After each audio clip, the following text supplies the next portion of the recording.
주님의 군대 되길 예수님의 이름을 축복합니다.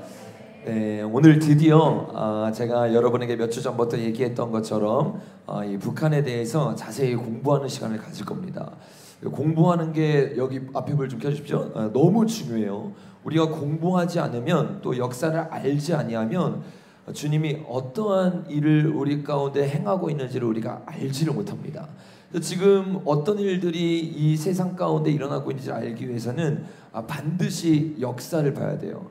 6월 한 달 동안 제가 이것에 대해서 여러분과 같이 나눴는데 우리 앞에 표를 한번 보겠습니다. 공산주의 연대표인데 제가 6월 한 달 동안 여러분과 나눈 내용들이에요. 이 내용들을 보니까 창세기부터 그리고 로마 카톨릭이 생긴 것부터 517년 종교개혁이 일어나면서 1539년에 이 로마 카톨릭이 종교개혁자들을 무너뜨리기 위해 뭘 만들었다고 했어요? 예수회를 만들었죠. 이 예수회를 만들고 전 세계를 점령하려고 했는데 그것이 1774년에 실패로 돌아가니까 776년에 뭘 만들었어요? 일루미나티를 만들었어요. 이 일루미나티가 세 가지 정신이 있다고 했습니다. 뭐였죠? 박애, 사랑, 강해 뭐죠? 평등. 이 세 가지를 가지고 어느 나라로 가냐? 프랑스로 갔다 했어요. 그래서 프랑스에서 1789년에 프랑스 대혁명이 일어나기 시작했고 약 100년이 지나서 1871년에 파리 코민 상태가 터졌다고 얘기를 했어요. 그러니까 이 사태가 터지기 시작하면서 소리가 좀 답답한데 좀 어떻게 좀 해주십시오. 아까 처음에 되게 좋았는데, 파리 코민 사태가 터지고 나서부터 이제 본격적으로 공산당이 나라를 점령하기 위해서 전략을 짜기 시작해요. 우리가 그것을 이제 6월 한 달 동안 자세히 나눴어요. 그래서 그 실패를 분석했던 게 누가라고 했죠? 그람시와 루카치라고 했어요. 19년에 그것을 분석하기 시작하고 24년에 독일로 넘어가서 프랑크푸르트 합파를 만들었죠. 요거의 가장 핵심되는 책이 공산당의 선언이라는 책인데 이 공산당 선언의 책 누가 만들었다고 했어요? 누가 만들었지? 마르크스가 언제 만들었어요? 1848년에 만들었어요. 이 칼 막스의 책을 통해서 그동안의 파리 큐민이 일어나기 전에 일어났던 모든 역사를 책으로 정립을 한 겁니다. 이게 책으로 정립해서 이론으로 완성이 되는데 이론보다 중요한 거는 신앙도 마찬가지죠. 성경을 아무리 달달달 알고 있어도 내 삶 가운데 실천이 되지 아니하면 아무런 소용이 없어요. 요거를 위해서 이론을 만든 것을 누군가가 실천해야 되는데 그걸 탁월하게 실천한 사람이 있습니다. 그게 바로 1917년에 일어난 뭐예요? 러시아 혁명이에요. 이 러시아 혁명을 주도했던 사람이 여러분 이름이 뭐였죠? 이름이 뭐였어요? 레닌이 일으켰죠. 레닌이 이 러시아 혁명을 일으키면서 1848년에 칼 막스의 이론을 진짜 제대로 한 나라 가운데 적용을 시킨 사람이 레닌입니다. 1917년에 러시아 혁명을 성공했는데 이게 얼마나 대단한 거냐면 그때 당시에 프랑스에 누가 있었냐면 나폴레옹 여러분 들어봤죠? 이 나폴레옹이요 전 세계를 점령하려고 했는데 어디를 점령 못하냐? 러시아를 점령하지 못했어요. 그러니까 세계의 최고의 황제라고 부르는 나폴레옹조차도 점령하지 못했던 곳인데 여기를 누가 점령하느냐? 인민들이 점령을 하기 시작한 거예요. 그러니까 이 인민이 러시아 혁명을 딱 성공하고 나니까 전 세계적으로 엄청난 이슈가 됐어요. 야, 나폴레옹도 점령하지 못하는 것을 인민들이 점령을 했다. 그러니까 전 세계 사람들이 그때부터 이 공산주의에 대해서 관심을 갖기 시작하고 공산주의에 대해서 공부를 하기 시작합니다. 근데 이렇게 레닌이 전 세계의 각광을 받고 있을 때 이런 말을 했어요. 어떤 말을 했냐면 빛은 동방으로부터 시작된다. 어디부터 시작된대요? 동방으로부터. 그 레닌이요 전 세계를 공산화시키려고 하는데 어디에 초점을 가지고 있었느냐? 동방에 초점을 맞추고 있었어요. 그러면서 이런 말을 해요. 빛은 동방에서부터 시작이 되는데 우리는 약소 민족들을 지원할 것이다. 이 말을 딱 들으니까 이 말을 듣고 누가 이 말을 복음이라고 생각을 했겠어요? 바로 우리나라에 있었던 조선에 있었던 사람들이에요. 왜요? 1917년 하면 여러분 조선은 어떤 상황이었어요? 1910년에 어떤 일이 일어났다고 했죠? 한일 합방이 일어났다고 했죠. 합방이 일어나면서 일본이 식민지화를 시켜서 일본 가운데 어떻게 하고 있어요? 노예 생활을 하고 있었어요. 그러니까 이 사람들이 이 레닌의 말을 딱 들으니까 마음 가운데 복음이 딱 들어간 거예요. 이 공산주의를 받아들이면 우리가 이 식민지로부터 벗어날 수 있겠다. 근데 실제로 이 레닌이요 이런 말을 또 했어요. 모든 강대국들은 약소 국가들의 식민지를 다시 돌려줘야 된다. 계속해서 한국에 있는 독립운동가의 입맛에 맞는 말들을 레닌이요 책을 통해서 저술하기 시작해요.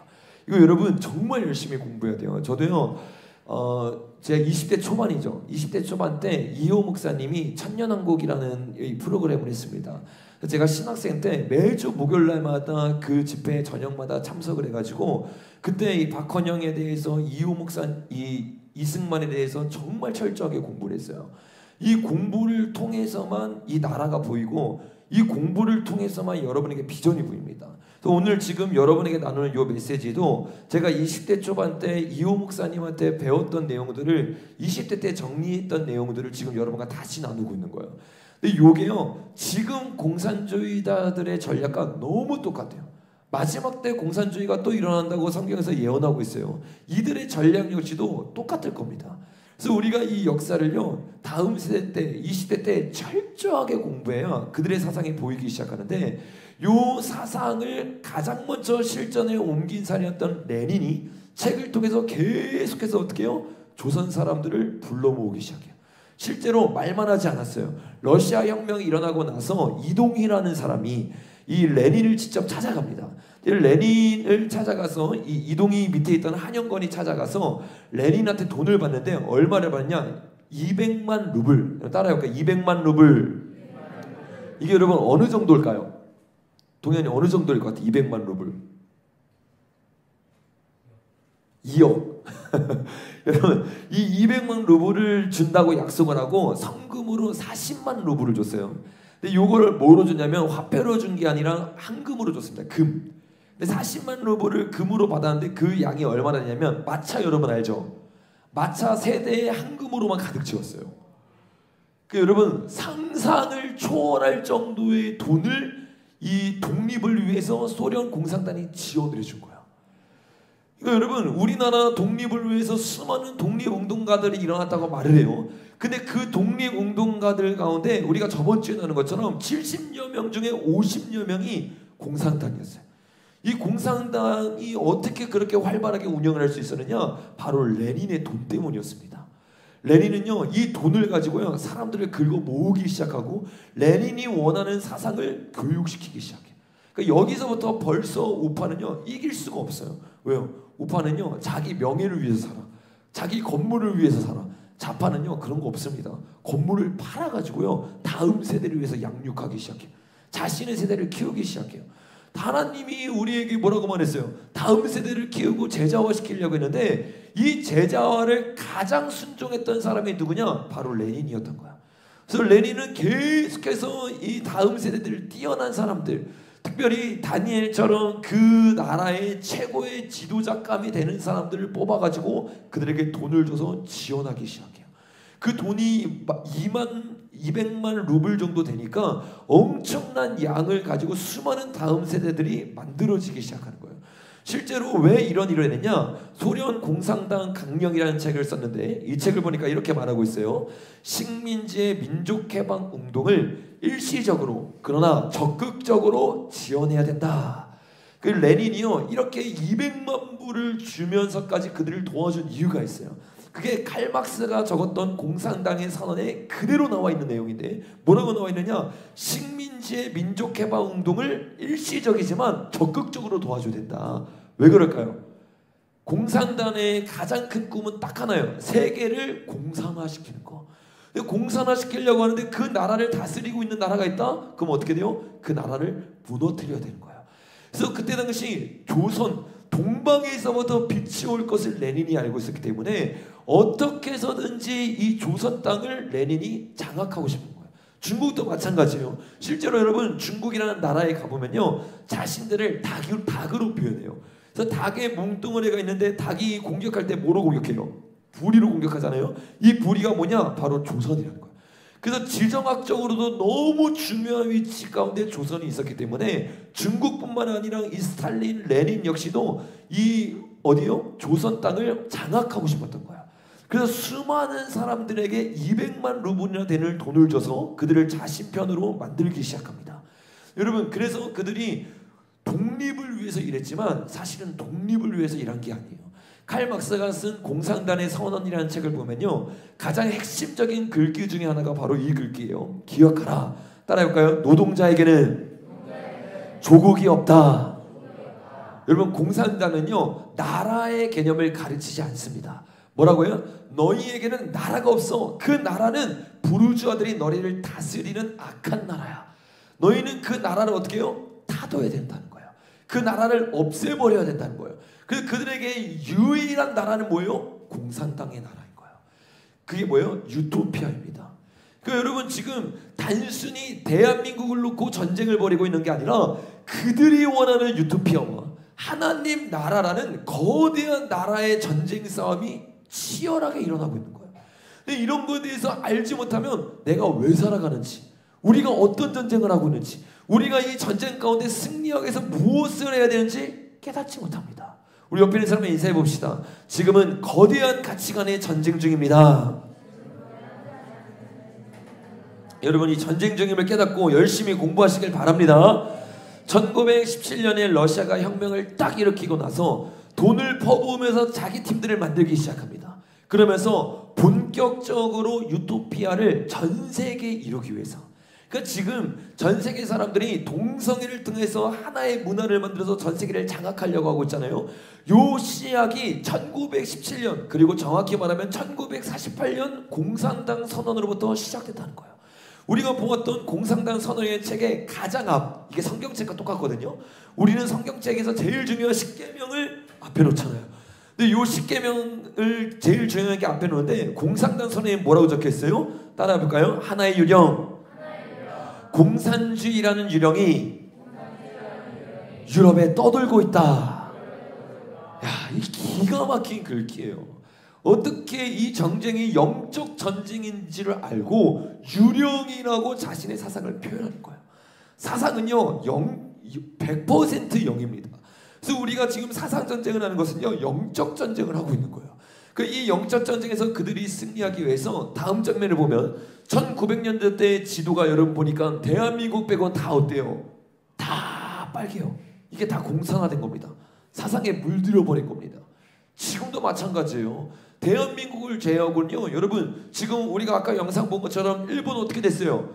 반성경적인 가치관이 통과되어 버렸어요. 북한은 말할 것도 없고, 중국은 말할 것도 없고, 러시아는 말할 것도 없고. 여러분 지금 이 지도가요 지금도 그대로인 거예요. 공산당이요 전 세계를 장악하면서 하나하나 야금야금 먹기 시작하는데, 이제는 자유를 지킨다는 미국 역시 가치관이 무너져 버렸어요. 일본 역시 가치관이 무너져 버렸어요. 지금도 여전히 이 전쟁 가운데 어떻게 해서든지 대한민국을 먹으려고. 그러니까 대한민국을 먹기 위해서 첫 번째 일어나는 게 뭐예요? 차별금지법을 통과시켜야 되는 거예요. 지금도 여전히 이 사상전쟁이 일어나고 있는데, 이미 1917년에 러시아를 장악해서 소련을 만들겠다고 한 이 레닌이 전 세계를 장악하기 위해서 1919년에 고미테른이라는 이 당을 만들어요. 이게 어떤 단체이냐면 쉽게 말하면 공산주의의 국제연합입니다. 그냥 러시아에 있는 동산주의라와 같이 일하는 것이 아니라 1919년부터는요 스파이를 심어넣기 시작해요. 전 나라 가운데 스파이를 심어놔서 너는 코미테른이야 라고 말하면서 부르심을 넣어주기 시작합니다. 그러면서 그 부르심을 가지고 어떻게 해요? 스파이로 간첩으로 이 나라에 있으면서 이 나라를 공산당으로 만들려고 하는 거예요. 여러분 이 개념이요 다 성경에서 나온 거예요.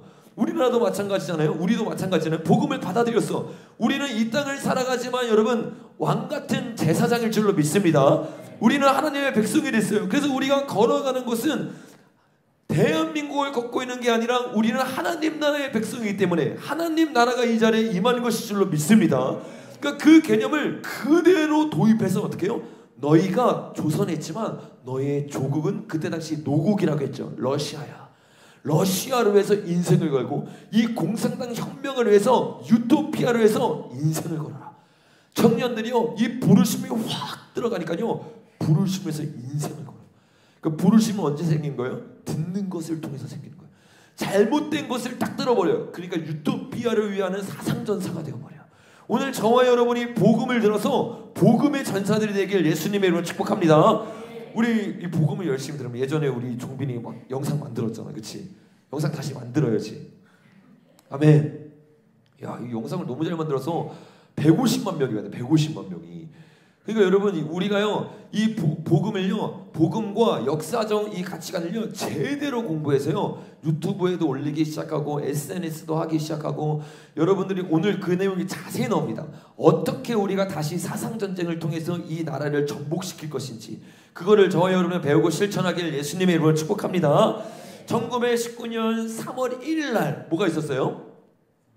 3.1 운동이 있었죠. 그 운동이 일어났는데 그 운동도 대부분은 누가 주도하고 있었어요? 자금을 받았던 공산당이 그것을 운행하고 있었어요.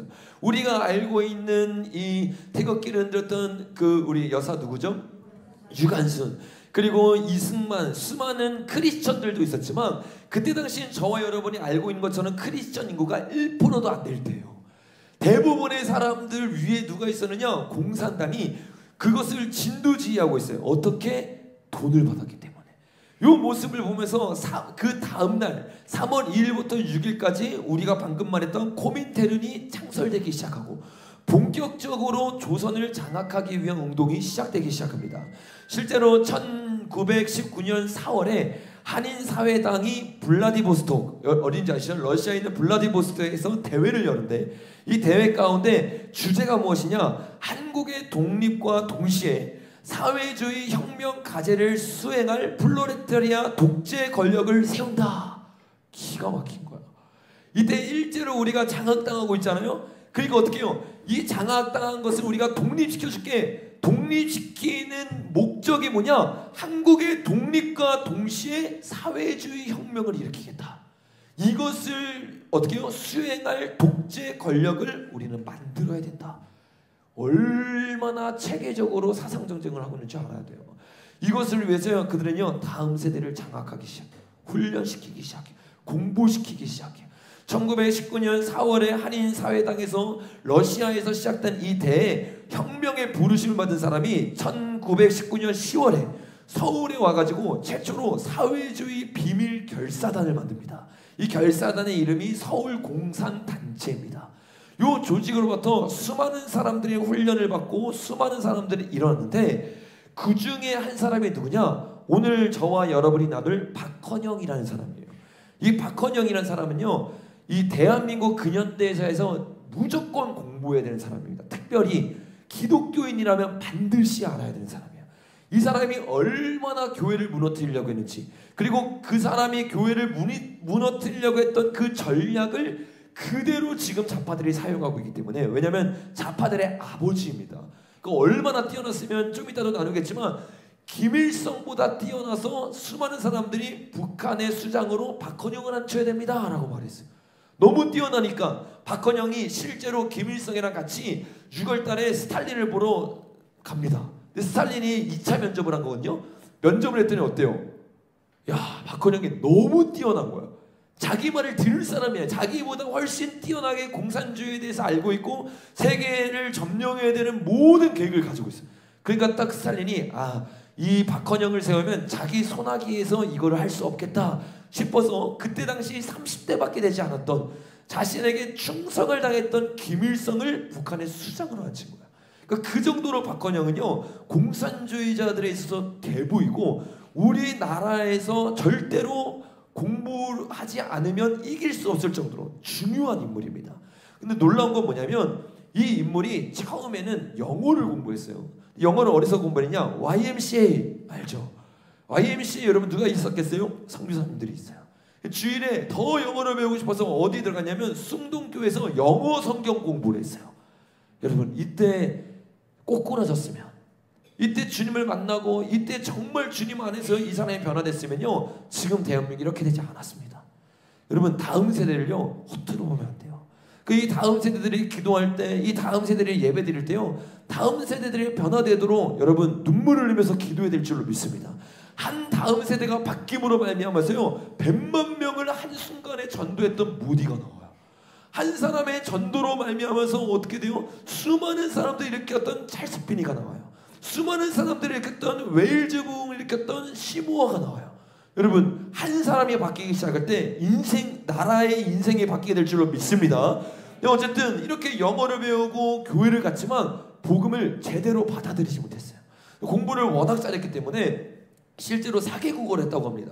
4개국어를 할 정도로, 그러니까 이승만과 똑같은 천재였죠. 정말 아이러니. 근데 이승만은 감옥에서 누구를 만나요? 예수님을 만나는데, 이 박헌영은 오히려 감옥에 들어서 더 철저한 공산주의자가 됩니다. 누구를 만나느냐, 이 운명의 장난처럼요, 정말 이 사람의 만남이 너무 중요한 거야. 이 공산주의자가 바로 되기 직전에 박헌영은요, 이렇게 교회와 선교사님들과 접촉을 하면서 복음을 들었어요. 공부를 너무 잘해서 그때 당시 최고의 학교였던 경성고보로 들어가는데, 이 학교 마지막 학기예요. 고3 때죠. 이 고3 때 어떻게 돼요? 3.1운동이 일어납니다. 1900년도에 태어났어요. 그러니까 19살 때 3.1운동이 시작돼서 참여를 했는데, 거기서 누구를 만나냐면 그 자금을 대고 있는 공산주의자들이랑 접촉이 되기 시작해요. 그러니까 나라를 살려보겠다는 이 일념이 있었던 이 젊은 청년이요, 누구를 만나냐에 따라서 나라를 살기 위해서 행동하는 게 달라지는 거예요. 이 19살, 18살, 17살 이때요, 교육이 중요한 것을요, 좌파들은요 너무나 잘하는 거예요.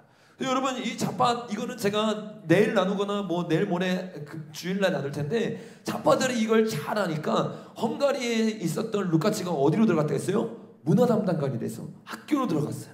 이거를 그대로 사용했던 사람이 우리나라 좌파입니다. 그래서 우리나라 지금 서울교육감 누구예요? 조희연이, 조희연. 이 조희연이 여러분 누구예요? 우리나라 공산주의의 모든 역사를 책으로 적을 정도로 공산주의의 최고의 수뇌 보입니다. 이 사람이 지금 우리 아이들을 가르치고, 여러분 세대를 가르치고 있다니까요.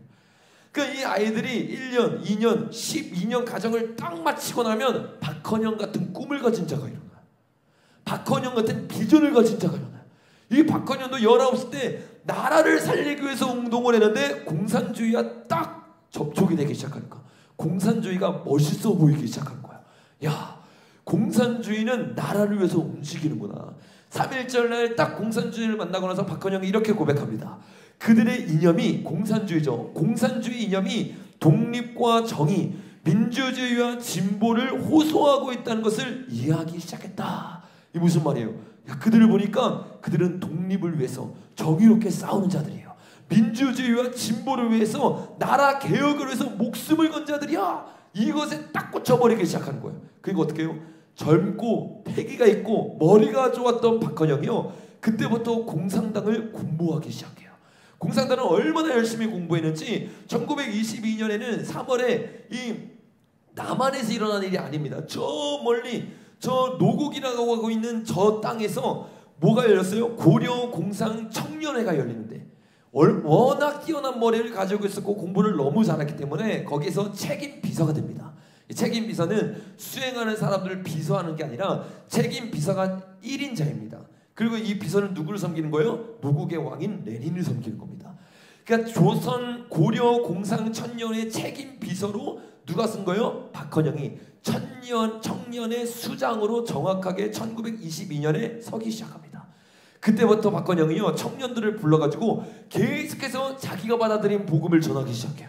여러분, 우리 안에요, 받아들인 사상을 전하는 게 복음, 좋은 소식이에요. 여러분, 최고의 복음은 예수님일 줄로 믿습니다. 근데 박헌영은 예수님을 받아들이지 않고 잘못된 유토피아를 받아들여서 자기가 생각하기에 좋은 소식을 막 전하기 시작해요. 그러면서 뭐라고 말해요? 야, 조선이 어떻게 독립을 일으킬 수 있는 줄 알아? 딱 하나의 방법밖에 없어요. 뭐라고 말해요? 코민테른, 이게 뭐예요? 노국이 만든 국제공산당이라고 했죠. 코민테른의 후원을 받아야 조선을 해방시킬 수 있고, 조선의 소비에트 정부가 수립돼야 소련의 가맹공화국이 되어야지만 조선이 살 수 있다. 여러분, 이때부터요, 이미 박헌영은요, 어느 나라 사람이에요? 소련 사람이에요. 소련 사람. 한국을 위해서 살아가는 게 아니에요. 한국 땅을 위한 것 같지만 실제로 뭐를 위하고 있는 거예요? 소련의 충성 맹세를 하고 있는 겁니다. 여러분 이렇게 충성맹세를 하면서 이렇게 철저하게 심지어 머리까지 좋아. 그러니까 소련이 당연히 밀어주죠. 밀어주면서 온갖 돈을 지원해주기 시작하고 공부를 시키기 시작합니다. 그래서 시간이 지나서 코민테른이 박헌영에게 지시를 내리는데 어떤 지시를 내느냐? 국내 우리 땅이죠. 조선에 잠입하여 조선 공산당을 조직하라. 그때부터요 이 박헌영은요 20몇 살이에요. 22살의 나이죠. 22살부터 비전을 가지고 선교하기 시작하는 거예요. 여러분 우리가요 주님이 주신 비전을 가지고 있는데 주님이 우리에게 명령했어요. 뭐라고 말했어요? 사마리아 땅끝까지 가서 내 증인이 되라. 이 박헌영은요 사람의 말을 듣고도요 인생을 걸어서 소련과 북한과 만주를 왔다 갔다 해. 근데 주님이 직접 우리에게 내 증인이 되라, 땅끝까지 나아가라 말했는데 우리는 인생 걸지 않아요. 너무 부끄러운 거예요. 우리가 이 공산주의자들의 역사를 보면요 이들이 얼마나 헌신했는지, 이들이 얼마나 열심히 살았는지 10대 때부터요 최선을 다해서 살아갑니다. 옆에 있는 사람 깨우면서 말합시다. 지금 잘 때가 아니야. 앞뒤 사람 지금 잘 때가 아니야. 자, 다시 옆 사람이랑 비전을 가지자. 여러분 지금은요 이 비전을 가지고요 우리의 시간을 아껴서 주님을 위해서 사용해야 될 때일 줄 믿습니다. 이 코민테른의 지시를 박헌영이 딱 받으니까 마음에 불이 들어와. 야, 드디어 내가 몇 년 동안 꿈꿔왔던 일을 내가 할 수 있겠구나. 그러면서 이 지시를 받아서 어떻게 해요? 조선에 잔입을 하려고 하는데 그때 당시 만주에까지 일본 경찰들이 잔입해 있습니다. 왜 그래요? 그때 여러분 어떤 상황이 있어요? 1894년에 누구랑 싸웠다고 했어요? 청과 일본이 있어서 누가 이겼죠? 일본이 이겼어요. 일본 경찰이요 만주 지역 있는 데까지 이미 주둔하고 있으면서 뭐를 하고 있었느냐? 그때 당시 러시아가 심상치가 않은 거야. 분명히 자신이 청일 러일 전쟁을 통해서 이겼는데 이 러시아가 갑자기 공산화되기 시작하면서 빨간 물결이 밑으로 싹 내려오고 있는 거야. 그래서 일본 경찰들이 그때부터 경각심이 생겨서 공산당을 잡으려고 모든 나라를 수색하고 있었습니다. 그때 박헌영이 딱 걸린 거야. 그래서 박헌영이 조선에 내려가서 공산당을 다시 세우기 위해서 그때는 그 전에 뭘 세웠어요? 단체를 세웠죠. 이제는 공산당을 세우기 위해서 내려가다가 경찰한테 잡혀버립니다. 그래서 1년 6개월 동안 어디에 갇혔어요? 감옥에 갇혔어요. 야, 이 잘못된 이데올로기를 위해서요 감옥에 갇히는 건요 마다하지 않습니다. 이거 누가 했던 거예요? 바울이 했던 거예요. 바울이 했던 제자 키우는 것, 바울이 했던 복음을 위해서 감옥까지 갇히기까지 인생을 걸었던 것, 이걸요 공산주의자들이요 성경만 바꾸고 자신이 신의 자리에 앉은 것만 빼고 다 따라하고 있어요. 반면에 교회는 목숨을 안 걸어. 자기 집 짓기 바빠요. 자기 꿈 키우기 바빠요. 그러니까 상대가 되지 않는 거예요. 1년 6개월 동안요 이 박헌영과 같이 내려갔던 3명의 청년들이 잡혀요. 와, 청년 때요 인생을 걸어버린 거예요. 20대 때 이들은요 야, 한 번밖에 없는 인생, 유토피아로서 인생 걸자. 여러분 옆에 있는 사람 인사합시다. 한 번밖에 없는 인생, 복음을 위해서 헌신하자. 다시 앞뒤 있는 사람이랑 한 번밖에 없는 인생, 예수님을 위해서 헌신하자. 아멘. 그래야 되잖아요. 제가 계속 제가 23살 때 제대했어요. 23살, 24살 때 제대하고 제가 신학교를 다니면서 목요일마다 히즈코리아구나, 전여왕국이 아니라 히즈코리아 가가지고 계속 그거를 공부하고 소모임하고 책을 읽으면서 얼마나 제 마음이 뜨거워졌는지 몰라요. 야, 저들도 저렇게 인생을 거는데 내가 뭐 하고 있나? 그래서 25살 때 23살부터 25살까지 공부를 했거든요. 그러면서 이 공부를 하면서 비전이 생겨서 내가 그냥 단순히 다음 세대 목회만 하는 것이 아니라 더 공부를 해야겠다. 그래서 그때 그 비전을 가지고 3개월 동안 기도하다가 호주로 날아갔다가 여기 와서 개척을 하게 된 거예요. 여러분, 저와 여러분들도요, 주님이요 머리 좋은 사람만 사용하지 않아요. 공산당은요 머리 좋은 사람, 잘생긴 사람만 뽑잖아요. 주님은요 비천한 자를 사용하세요. 아멘. 못생긴 사람을 사용하세요. 아멘. 문벌 좋지 않은 사람을 사용하세요. 야, 근데 이 전쟁의 승리는 누구냐? 요한계시록 17장에 보니까 어린 양과 그들을 따르는 자들이 승리한다는 거예요. 여러분, 승리는 우리의 것일 줄로 믿습니다. 그들처럼 그 열정이 오늘 회복되길 예수님 이름으로 축복합니다. 그들이 무려 1년 반 동안 그 감옥에서 생활하면서, 그때 당시 공산당이 많이 잡혔다고 했잖아요. 거기서 이승만 대통령은 성경을 읽으면서 복음을 통해 예수님을 만나는데, 이 박헌영은요 젊은 나이에 미리 자신들의 공산당 선배들을 만들어서 더 확고해지기 시작합니다. 야, 내가 감옥에 나가기만 하면 이 유토피아로서 인생을 걸어야지. 감옥이요 이 사람들의 마음을 꺾지 못해요. 낙심, 우리는 낙심할 거예요. 좌절할 거예요. 우리 삶 가운데 예수를 위해 살다가 조금만 무슨 일이 생기면 바로 타협해. 바로 바뀌어버려요. 가정에서 공격이 들어와요. 직장에서 공격이 들어와요. 곧 이런 일이 일어납니다. 전 세계가 동성애로 장악하고 나면 어떻게 해요? 동성애 영화만 보여줬는데 해고당해. 동성애가 죄라고 말하는데 교회에서 쫓겨나. 동성애가 죄라고 말했는데 신학교에서 잘리는 일이 일어나요. 이런 일이 일어날 때 수많은 사람들이 타협을 해요.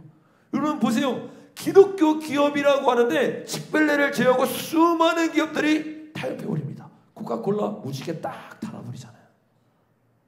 수많은 버거킹 무지개 딱 달아버려요. 노스페이스 어떻게 해요? 이 여자 남장 여장한 사람이 나와가지고 광고해버리잖아요. 돈 앞에 다 무릎 꿇어요. 근데 이 공산당은요 무릎 꿇지 않아요. 1년 6개월 동안요 그 곳에서 더 철저하게 준비를 합니다. 그리고 나서 그 1년 6개월이라는 시간이 지나서 박헌영이 나오게 됩니다. 그때 박헌영의 나이가 24살, 25살이었어요. 1924년에 박헌영이 딱 3월 11일에 출소했는데, 출소하자마자 뭐 하느냐, 한 달 동안 이 조선 땅에 내려와 가지고요 전국을 돌면서 강연하기 시작해요.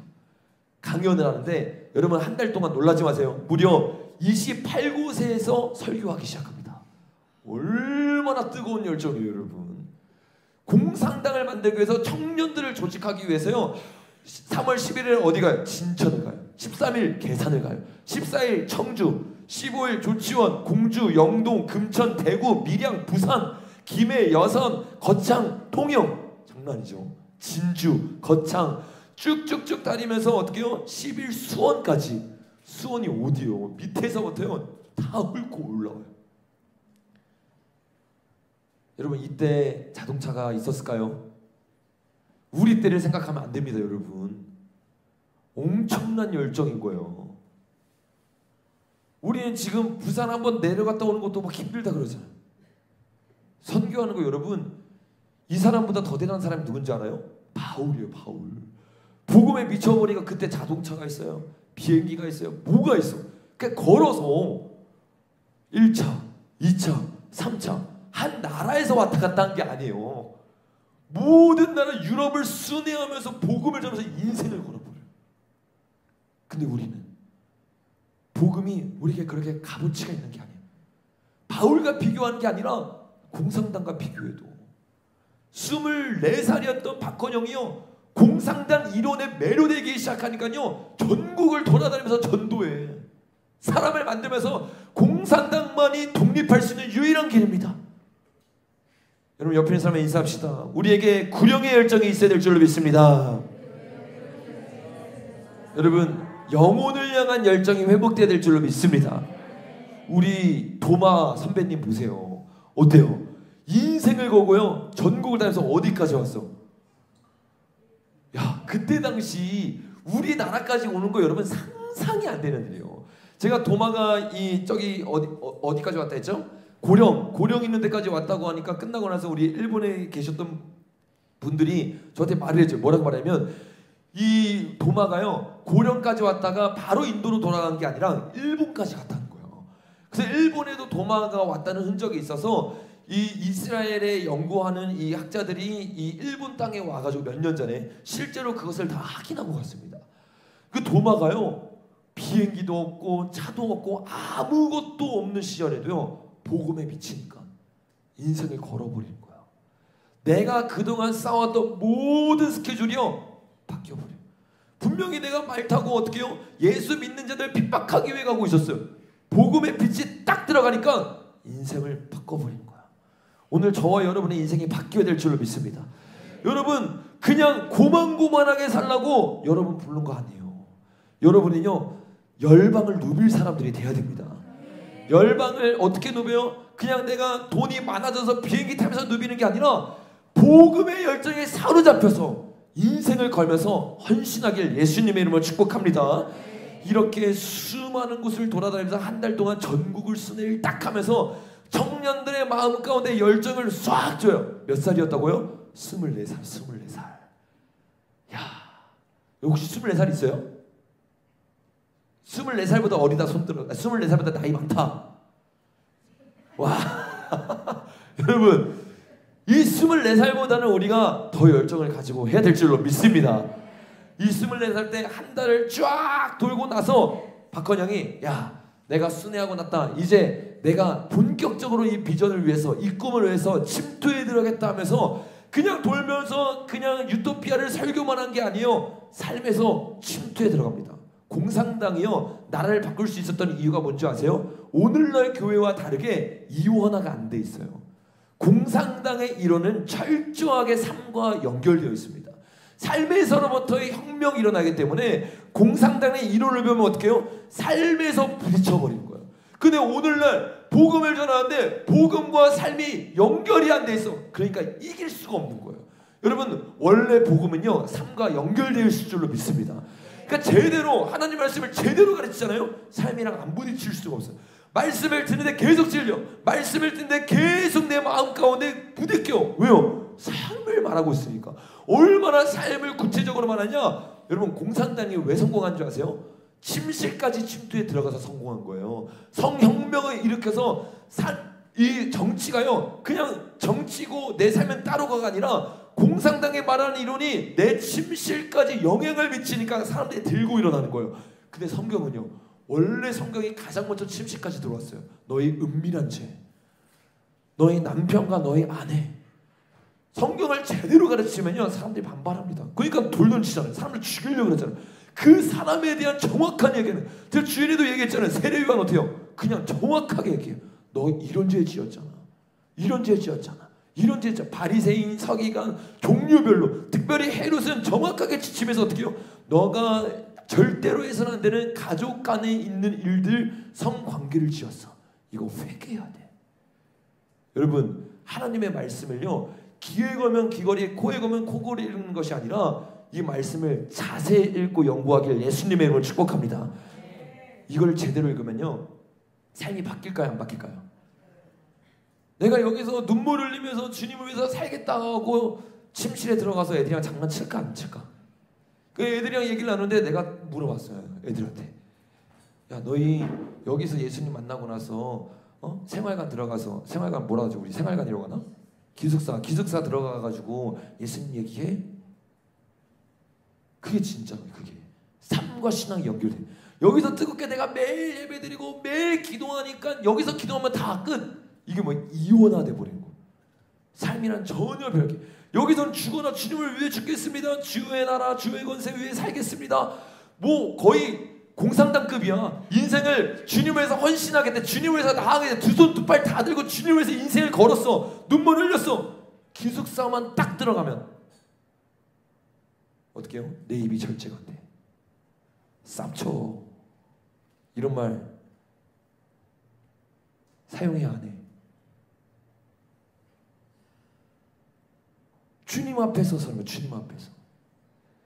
이 공산당에 사로잡힌 사람은요 레닌이 사람이잖아요. 보지 못해. 그런데 어떻게 해요? 최선을 다해서 살아요. 보이기 위해서 살아가는 게 아니에요. 이 유토피아라는 이념을 위해서 부르심을 위해서 살아가는, 선생님들에게 보이기 위해서 살아가는 게 아니에요. 너네가 죄송해요. 내가 어른들 계신데 여러분들이 진짜 하나님 나라의 군대가 되기 위해서는요 사람들 앞에서 눈가림하는 신앙생활을 벗어버려야 돼요. 주님의 부르심에 사로잡혀야 돼요. 그럼 어떻게 돼요? 삶이 바뀌어요. 왜? 이게 우리 지침서잖아요. 그러면 박헌영은요 그냥 100% 레닌의 지침서대로 움직인 거예요. 여러분 우리 저번 6월달에 나눴잖아요. 김일성이 이 나만 너무 먹고 싶은 거야. 너무 점령하고 싶은 거예요. 점령해 안 해? 점령하기 위해서 소련을 몇 번 갔다고 했어요? 기억나는 사람? 48번. 우리는 이거 하고 싶으면 주님이 물어봐 안 물어봐? 아이씨 그냥 하면 되지. 이게 신앙에서도 밀린 거예요. 신앙에서도. 김일성은요 철저하게 순종적이었어요. 스탈린이 말하면 움직이고 스타님이 가라면 가고, 우리는 예수님이 주인이라며, 예수님 우리 왕이라며, 예수님이 말하지 않은 것 말해버리고 예수님이 하지 않으라는 건 내 마음대로 내가 주인에서 다 선택해. 아니에요 여러분. 질서가 다 무너져 있으니까 군대를 못 이겨. 왜? 오합지졸이니까. 하나님 말씀에 순종하시길 예수님의 이름으로 축복합니다. 야, 김일성이 그렇게 순종을 했어. 그렇게 가가지고 쫄르다 안 되니까 살살살살 굴리기 시작. 그러면서 스탈린이 1월달에 HC 라인이 딱 되고 나니까 어떻게 해요? 바로 공격하잖아. 그때까지 어떻게 해요? 계속 기다려. 여러분 신앙의 훈련이 돼야 될 줄로 믿습니다. 이렇게 이 철저하게 레닌으로부터 공부를 했던 이 박헌영은요, 한 달 동안 청년들의 마음을 다 사로잡고 나서요 삶의 침투에 들어가서 어디에 들어가느냐, 1924년 4월 15일에 어디에 입사했대요? 동아일보에 입사했대요. 동아일보. 동아일보가 어디예요? 신문사. 저와 설교를 조금 들었던 분들은 알 거예요. 왜 신문사에 들어갔는지. 레닌이 러시아를 점령하기 위해서 어디를 점령했어요? 언론, 신문사, 출판사.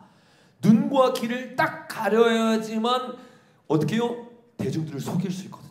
거짓말로 속일 수 있거든요. 그래서 공산주의의 대부가 어디로 들어갔냐? 언론사에 들어가. 이거를 우리 좌파들이 그대로 배워서 어디로 들어가요? 언론을 장악하는 거예요. 유튜브를 장악하는 거예요. 그 이것을 깨트린 사람 우리가 저번 주에 나눴죠. 누구였어요? 이승만 대통령. 그 언론사를 장악하거나 KBS에 뜨벅뜨벅 들어가가지고 진실을 가지고 싸워서 언론을 뒤집어 버리는 거예요. 여러분 여기도 그런 사람이 나와야 될 줄로 믿습니다. 여러분 예배자 우리 친구들이 있어요. 여러분이 뭐 하는 거예요? 여러분 예배자 철저하게 준비되세요. 말씀을 준비하고 예배를 준비해서요 세상과 치열하게 싸우고 들어온 사람들이 다시 한번 비전을 가지고 나갈 수 있도록 예배에 칼을 갈고 닦아야 될 줄로 믿습니다. 근데 예배자만 있는 게 아니야. 주님이 우리 모두를 기본적인 예배자로 불렀지만 또 어떤 사람은 정치인으로 불렀어요. 또 어떤 사람은 주님의 마음을 줘서 예술 분야로 부르셨어요. 어떤 사람은 또 주님의 마음을 주셔가지고 공부하고 산업하는 모든 분야로 주님이 부르셨어요. 거기서 여러분 그 영역을요 여러분이 점령해야 될 줄로 믿습니다. 점령하려면 어떻게 해야 돼요? 최선을 다해야 돼요. 다니엘은요 최선을 다했어요. 다니엘이 아무것도 안 하면서 지혜가 부어진 게 아니에요. 다니엘도 끌려왔던 포로와 똑같이 어떻게 했어요? 공부했어요. 서적을 읽을 때 깨달음을 줬어요. 근데 그들과 뭐가 달랐어요? 죽으면 죽으리라는 마음으로 신앙을 지켰어요. 예배 안 드린 거 아닙니다. 그러니까 그리스도인은요 2배로 열심히 살아야 돼요. 예배 드립니다. 다니엘 몇 번 드렸어요? 하루에 3번 드렸어요. 하루에 3번씩 예배 드리면서 남들과 지쳐지지 않게 해서 최선을 다해서 어떻게 해요? 공부하는데 지혜가 부어지기 시작하는 거예요. 깨달아지기 시작하는 거예요. 어떻게 해요? 10배나 뛰어난 지식이 부어진 거예요. 여러분 보십시오. 예배에 목숨 거는 세대가요 10년 뒤에 이 전 세계를 공산당이 딱 장악했을 때 그 공산당이요 크리스천이 없으면 돌아가지 않아서 크리스천을 부르게 될 겁니다. 이게 실제로 그런 일이요 무조건 일어나요. 왜? 예언되어 있으니까. 예언되어 있으니까. 그게 빌라델피아 교회예요. 빌라델피아 교회는 작지만 삶과 신앙이 연결된 사람들일 줄로 믿습니다. 공산당이요 여러분을 죽이고 싶은데 못 죽여. 왜? 여러분이 죽이면 안 돌아가니까 나라가. 여러분을 죽이면요 이 기업이 안 돌아가고 돈이 안 돌아가고 그 정도로 여러분이 전문성이 있어야 돼요. 그러니까 복음을 제대로 받아들인 사람은 복음을 받아들였으니까 주님이 내 인생 책임져 주겠지 이게 아니라 저 박헌영이 유토피아로 해서 인생을 걸었던 것처럼 여러분의 삶 가운데 진짜 비전을 가지고 이 역동성 있는 삶을 살아가게 될 줄로 믿습니다. 그러니까 여러분 영어 해야 돼 안 해야 돼요? 해야 돼요. 영어 무조건 해야 돼요. 그리고 여러분 공부를요 정말 최선을 다해서 하십시오. 이 맡겨진 일에 여러분의 비전을 알지 못하잖아요. 알지 못할 때 어떻게 해야 돼요? 아직 비전을 알지 못하는 사람은요, 지금 내게 맡겨진 일, 이렇게 공부잖아요. 공부를 최선을 다해서 해야 되고, 맡겨진 일 예배잖아요. 예배를 전심을 다해서 드려야 돼요. 그때 주님이 여러분에게 그 비전을 부어주게 될 줄로 믿습니다. 동아일보에 딱 입사했는데, 그때 당시 동아일보에 한 기사가 딱 나왔는데, 그 기사가 이 일본의 심기를 딱 건드려서 동아일보가 해산이 됐어요. 해산이 되자마자 이 박헌영이 어떻게 되냐, 어떻게 해서든지 언론사를 잡아야하기 때문에 바로 뒤이어서 조선일보에 딱 들어갑니다. 근데 이때 당시 조선일보의 핵심적인 인물 중 한 명이 홍증식이라는 사람이, 뭐라고요? 홍증식. 이 홍증식이 누구냐면 이 박헌영의 윗세대 사람인데, 공산주의자, 그때 당시 공산주의자들의 최고봉 중에 한 명이 바로 홍증식이라는 사람입니다. 이 홍증식이라는 사람이 어떤 단체 사람이었냐면 화요회 단체, 화요회. 어떤 회라고요? 화요회. 화요회라는 공산당이 그때 당시 우리나라에 있었어요. 이름이 왜 화요회게요? 화요일날 만나려고? 동현이를 왜일 것 같아? 동건이, 시연이. 그냥 맞춰봐. 그냥 막 말해봐봐. 건이, 종빈이. 왜 화요회냐면 화요일날 모이기 때문에 화요회가 아니라, 이때 당시 레닌이죠. 레닌이 화요일날 태어났어요. 그래서 화요회예요. 그러니까 여러분, 이들의 충성심이 얼마나 대단한 줄 알겠죠? 이들은요, 거의 레닌, 스탈린은요, 어떻게 해요? 왕으로 섬겨요. 신으로 섬겨요. 그들을 흠모합니다. 지금 김정은에 대해서 수많은 이 사람들이 하는 것처럼요, 그거를 계속 기억하는 거예요. 주님이 성찬식 하면서 나를 기념하라, 나를 기억하라 했는데, 그들은 화요일날마다 모이면서 어떻게 하는 거예요? 스탈린을, 레닌을 기억하고 있는 거예요. 그러면서 어떻게 해요? 야, 우리가 이 자리에 있는 이유는 레닌에게 이 나라를 바치기 위해서야. 바꾸기 위해서야. 그러니까 조선일보에 딱 박헌영이 들어가서 어떻게 해요? 화요회에 있는 이런 데가 같이 어떻게 해요? 공산당 공부를 더 철저하게 하기 시작합니다. 거기서 수많은 영향을 받기 시작해요. 그래서 이 조선일보에 들어가서 글을 썼는데, 그 글이 뭐냐? 조선의 현상 및 당의 계획. 열심히 자신이 몇 년 동안, 젊은 나이 동안 이 일을 해왔잖아요. 일을 하다 보니까 조선을 공산화시키기 위해서 반드시 먼저 해야 되는 가업이 있대요. 그게 뭐냐? 적극적인 반종교 운동이 필요하다. 야, 1923년에 뭐가 만들었다고 했어요? 프랑크푸르트 합파. 그거의 결론이 뭐냐면 서구 문명을 없애버려야 된다. 근데 이거를요, 60년대 70년대 지나가지고 이 좌파들은 뒤 흘려온 거를 배우는데, 박헌영은요, 그때부터 공산주의자들과 똑같은 가치관으로 세계를 볼 수 있는 눈이 있었던 거야. 야, 조선을 장악하려면 어떻게 해야 돼요? 대한민국에는 종교를 말살시켜야 된다. 왜 이런 얘기를 했느냐? 여러분 몇 년도라고 했어요? 1925년도 때는 기독교인이 아직도 1%일까요? 아니에요. 1907년 뭐가 일어났어요? 평양 대부흥이 딱 일어나기 시작하면서요, 우리 이승만 대통령이 1908년에 미국에서 연설했던 거 기억나죠? 뭐라고 연설했어요? 우리나라 가운데 수많은 기독교인들이 10만 명, 20명이 주님께 돌아오고 있습니다. 이게 얼마나 뜨거운 부흥이었냐면, 미국에 있는 사람들이 이 부흥을 듣고자, 그때 당시 조선이 몇 없으니까 이승만을 세워서 미국의 전국을 다니면서 이 평양 대부흥에 대해서 설명을 할 정도로, 그것 때문에 이승만 대통령이 이 미국의 신임을 얻을 수 있었던 거예요. 근데 그때 이승만 대통령의 말과 평양 대부흥이 일어났던 일들을 보면요, 마치 1차 대각성 운동이 일어났던 미국과 똑같아요. 어떻게 해요? 사람들이 바뀌기 시작하니까 회개하기 시작해요. 이게 삶이 이원화된 게 아니라 삶과 딱 연결되기 시작하니까 장로님이 말하는 거야. 사실은 내가 장로였는데 남의 집 돈을 훔친 사람입니다. 사람들 앞에서 눈물을 흘리면서 회개하기 시작. 이 회개의 강도가요, 얼마나 급했냐면요, 그 얘기를요, 그때 당시 이 포졸들이 경찰관이잖아요. 경찰관이 그 소식을 딱 들었어요. 야, 저 예배만 가면 사람들이 자백할 때 잡으면 되겠구나. 실제로 사람들이 자백을 하니까. 그러니까 예배 드릴 때 그 자리에 숨어들어, 사복경찰이. 그리고 그 자리에서 예배를 드리고 있는데 주님의 임재 가운데 이 사복경찰이 회개하기 시작한 거예요. 그 나와가지고 말하는 거예요. 사실은 내가 당신들 잡으러 왔는데 내가 죄인 중에 대개수입니다. 그 엄청난 회개의 역사가 불어오기 시작하면서 사람들이 회개하기 시작하니까 어떻게 돼요? 삶이 바뀌기 시작해요. 비전이 생기기 시작해요. 꿈이 생기기 시작해요. 그 예전에는요 그냥 내 인생 살아가기 바빴어. 근데 이제는 주님의 비전이 보이니까 윗대가리들은 다 유교 가운데 복음을 받아들이지 않지만 우리 다음 세대에게는 희망이 있어. 그 수많은 사람들이 예수님을 만나고 가장 먼저 뭘 하냐? 주일학교 교사가 되기 시작해요. 그래서 그때 주일학교 교사가 돼가지고 매주 전국에 주일학교 모임이에요. 주일학교 모임이 아니라 주일학교 교사 모임. 그래서 그 주일학교 교사 모임이 얼마나 뜨거운지 전국에 있는 사람들이 모여서 집회를 하니까 이때 당시 그것을 봤던 박헌영이 열을 받았어요. 왜냐하면 우리가 지금 공산당 혁명을 일으켜야 되는데 교회에서 부흥이 일어나니까 이게 되지 않고 사람들이 다 그쪽으로 가는 거예요. 그래서 그것을 반대하기 위해서 적극적인 반종교 운동이 필요하다 하면서 전국에 있는 공산당을 모아서 반대 집회를 하기 시작해요. 거꾸로 돼, 거꾸로. 지금 우리나라는 어떻게 해요? 우리나라는 이 적들이 헤게모니를 가지고 쫙 나아가니까 우리가 반대 집회하잖아요. 근데 이때는요 복음이 뭐예요? 새 물줄기라. 복음은요 원래 반대하는 게 아니에요. 저와 여러분이 토요일날 나가서 반대 집회하잖아요. 원래는 반대 집회하는 게 아니라 교회는 뭐냐? 새로운 물줄기를 만드는 곳입니다.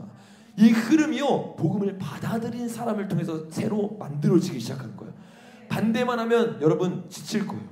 10년 20년 전 여러분이 20대 30대 됐는데 반대했는데 전 세계는 어떻게 해요? 흐름 가운데 다 휩쓸려 들어가요. 그러면 지쳐요. 이게 이승만이 말했던 두 가지 편벽 때문에 하나였잖아요. 그래서 우리는 어떻게 해야 돼요? 반대를 해야 됩니다. 근데 반대만 하는 게 아니라요 새로운 흐름을 만들어낼 수 있는 7 분야의 최고의 재능가는 성령님이십니다. 이 성령님을 의지하여서 여러분 분야에 들어가서 승리해야 될 줄로 믿습니다. 여러분 이 박헌영이요 이 새로운 물질기를 없애기 위해서 적극적인 반종교 운동을 하기 시작해. 야, 이 박헌영이 10대 때 예수님 만나기만 했어서도. 근데 예수님을 못 만난 상태로 유물론이 딱 들어가니까 유물론이 들어가면 그 다음부터 복음이 쉽게 안 들어갑니다. 이 경구원층이 딱 사로잡고 있으니까. 이 박헌영이 이제 시간이 지나서 1925년 25살 때 자신이 처음에 이곳에 왔던 그 비전을 이루기를 결단합니다. 처음에 조선 땅에 다시 왜 들어왔어요? 코미테련에 뭐를 받았어요? 지령을 받았어요. 남한 땅 가운데 공산당을 만들어라. 야, 이 공산당을 만드는데 그때 당시 일본 견찰이 쫙 깔려있잖아요. 이들이 얼마나 머리가 좋은지요. 1925년에 조선일보와 동아일보를 가지고 있으니까 조선일보에 신문을 통해서 모든 광고를 딱 때려. 못 때리냐면 전 조선 기자대회를 열겠습니다. 이 기자대회에 딱 뭐라고 딱 하냐면 죽어가는 조선을 북이 아니라 붓으로 그려보자. 거듭나는 조선을 붓으로 채질하자. 이거를 딱 광고를 때리니까 기자들의 마음에 뭐가 올라와요? 불이 확 올라오는 거야. 야, 우리가 붓으로 조선을 다시 한번 살려보자. 우리가 붓으로 다시 거듭날 수 있도록 조선을 만들어보자. 이 말이 전국의 광고가 딱 되면 누가 싫어하겠어요? 누가 싫어하겠어? 일본이 당연히 싫어하겠지. 그러니까 이 일이 딱 일어나니까 어떻게 돼요? 일본 전군이요 이 기자대에 와서 발언 잘못하는 사람 잡아가고 폭동이 일어나지 못하게 하고. 왜냐면 이 기자들이 말을 잘하잖아요. 말을 통해서 이 사람들의 마음에 불이 올라와서 혁명이 일어날까봐 전 사람들이 다 모여가지고 어떻게 해요? 일본 경찰들이 그곳을 예의주시하고 있었어요. 그때 그 대 마지막 날 4월 17일 날 공산당의 수뇌부들은요 글로 가는 게 아니라 그 옆에 있는 식당으로 들어갑니다. 그래서 그 식당에서 뭘 해요? 공산당을 선언하기 시작해요. 야, 얼마나 그들이 똑똑한지 몰라요. 전 세계 이슈를 선전선동을 통해서 이목을 딱 끌어놓고요. 그 뒤에서 몰래 공산당 선언을 딱 해서 드디어 코미테련에서 내렸던 지령이 1925년 4월 17일 날 19명이 되는 사람이 아성원이라는 아성원이 이 음식점 이름입니다. 여기서 공산당을 창설했어요. 와, 여러분 우리에게도 이런 전략을 가진 사람들이 일어나야 될 줄로 믿습니다. 최고의 모략가가 누구라고요? 성령님, 우리에게 성령님이 있잖아요. 그러니까 이때 이들이 약한 자들이었잖아요. 이들이 전 세계를 장악하고 있을 때 이 아성원에서 하나님 나라를 꿈꾸는 자들이 일어나게 될 줄로 믿습니다. 누구의 지시를 받고? 성령님의 지시를 받고. 이제 곧 그 일이 일어납니다. 그 일이 일어나기 위해서 어떻게 돼요? 역사를 알아야 돼요. 공산당이 어떻게 대한민국을 무너뜨리려고 했는지, 공산당이 어떻게 교회를 무너뜨리려고 했는지 거꾸로 우리가 다시 하면 되는 겁니다. 4월 17일 날 그걸 딱 만들었는데 이때 당시 여러분 박헌영의 나이가 몇 살일까요? 25살. 25살이니까 당연히 공산당의 리더가 될 수 없어요. 그래서 바로 그 다음날 이 공산당을 만들고 그 아래 고려 동산 청년회를 만듭니다. 그러니까 청년회 공산당을 따로 만들었어요. 거기에 책임비서가 돼요. 그러니까 어른들의 이 공산당 최고가 있고 자기는 이제 꼬리가 되기 싫으니까 청년 공산당을 만들어서 거기에 우두머리가 된 겁니다. 거기에 우두머리가 되는데 뒤에서 누가 자금을 내준다고 했어요? 러시아 자금을 가지고 25살짜리의 이 청년이요 전국을 돌아다니면서 이체이카를 만들어요. 제가 이체이카 설교 시간에 많이 했죠. 이체이카가 무슨 뜻이라고 했어요? 세포라는 뜻, 세포. 전국을 돌아다니면서 청년 조직을 만들기 시작합니다. 혁명을 일으키기 위한. 그 혁명을 만들면서 그 중에서 똑똑한 사람, 그 중에서 괜찮은 사람 21명을요 러시아로 유학을 보내요. 야, 25살이 돈이 어디 있다고 유학을 보내요. 그 여러분 러시아가 뒷배로 딱 돼가지고요 이 박헌영을 통해서요 조직화를 지켜버려요. 그 지금 여러분 우리가 몰랐던 역사 사실 이들이 독립운동하는 줄 알고 있을 때 우리는 독립운동을 하고 있는 게 아니라 러시아에 돈을 받아가지고 우리 저번 주에 다 나눴죠. 여은영이 이 당의 최고 우두머리 중 한 명입니다. 그들이 다 그 돈을 받아가지고 독립이 아니라 독립이 되는 순간 소련에게 넘기겠다. 이거를 위해서 철저하게 그 일을 한 거예요.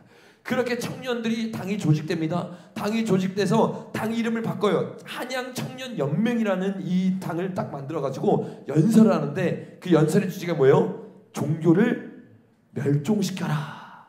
이게 그때 당시 신문 기자였던 박헌영의 전략이었어요. 이 전략 여러분 어디서 나왔다고요? 레닌으로부터 나왔습니다. 레닌이 했던 말들 보세요. 대중이 우리가 모임을 믿게 하래요? 다수임을 믿게 하래요. 다수가 아니고선 절대로 이길 수가 없는 거예요. 다수를 만들기 위해서 레닌이 이렇게 말해요. 전의만으로는 이긴대요, 못 이긴대요? 못 이긴대요. 왜 못 이기냐? 전 계급이 전의를 직접 지지하거나 혹은 적어도 전의에 대하여 호의적 중립을 지킴으로써 적을 지지한 일이 완전히 불가능하게 되기 전까지는 혁명이 일어날 수 없다는 거예요. 그래서 박헌영이요 이 도시락 폭탄이 딱 터졌잖아요. 그때 화를 엄청 냅니다. 왜? 아니 아직 우리가 조직이 만들어지지도 않았는데 벌써 도시락 폭탄이 터지면 일본들이 삼엄하게 이 경계를 할 거 아니에요. 그래서 엄청 박헌영이 화를 내요. 왜 화를 내냐? 여기서 배운 거예요. 이 레닌은요 자신의 군대가 자기를 위해서 죽겠다고 해도 안 움직여요. 왜? 움직이는 순간 수많은 우리 선생님 통해서 배웠잖아요. 2%의 공산당, 2%의 크리스천, 나머지 95%는요 아무것도 몰라요. 근데 그들이 공격이 들어갈 때 크리스천 편에 쓰는 순간 자기네들이 지는 걸 아는 거예요. 그래서 이 전의로만은 안 된다. 수많은 사람들이 자기 편이 될 때까지 적어도 적의 편이 서지 않기까지 기다린 다음에 공격을 해야 된다. 그러면서 오직 전의만을 결정적 투쟁에 투입하는 것은 바보스러울 뿐 아니라 죄악이기도 하다. 그러니까 철저하게요 선전선동을 위해서 인생을 걸었던 사람이에요. 가장 강범한 대중을 대상으로 한 정치적 선동이다. 이 정치적 선동이 뭐래요? 우리 당 조직 활동의 기본 내용이다. 가장 기본적으로 선전선동을 배우지 못하면 공산당이 아니라는 거예요. 이와 같은 활동은 자주 발행되는 전국적인 신문 없이는 생각할 수 없다. 그 신문이 없이는요 혁명이 일어날 수 없다고 레닌이 책을 통해서 말을 한 거예요. 그러니까 그 말을 가지고 그대로 박헌영이 따라한 겁니다.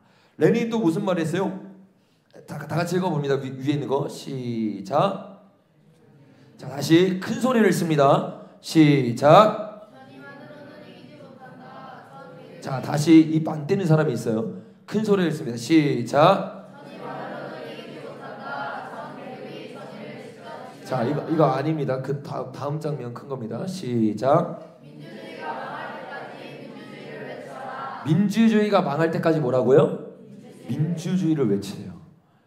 여러분, 요 레닌이 했던 말을 지금 좌파들이 그대로 하고 있는 겁니다. 공산당의 모든 이 투쟁, 모든 전쟁들을 뭐라고 말해요? 민주주의를 위해서 했다. 공산주의의 체포 사실을 감추고 민주화 투사가 체포됐다고 선동을 하라는 거예요. 이들 신문을 강요하는 것은 사회주의자기를 그만두는 거다. 민주주의를 외치기 위해서 뭐가 필요하냐? 신문이 필요한데 신문을 강요하는 거, 신문을 타협하고 놔두는 거는 사회주의기를 그만두는 거라는 거야. 이걸 아니까 여러분 어떻게 목숨을 걸고 박헌영의 동아일보 사라지니까 조선일보에 들어가는 거야. 거기에서 수많은 기자들의 마음가짐에 불을 지펴놓는 겁니다. 여러분, 이렇게 만들어진 게 바로 조선공산당이에요.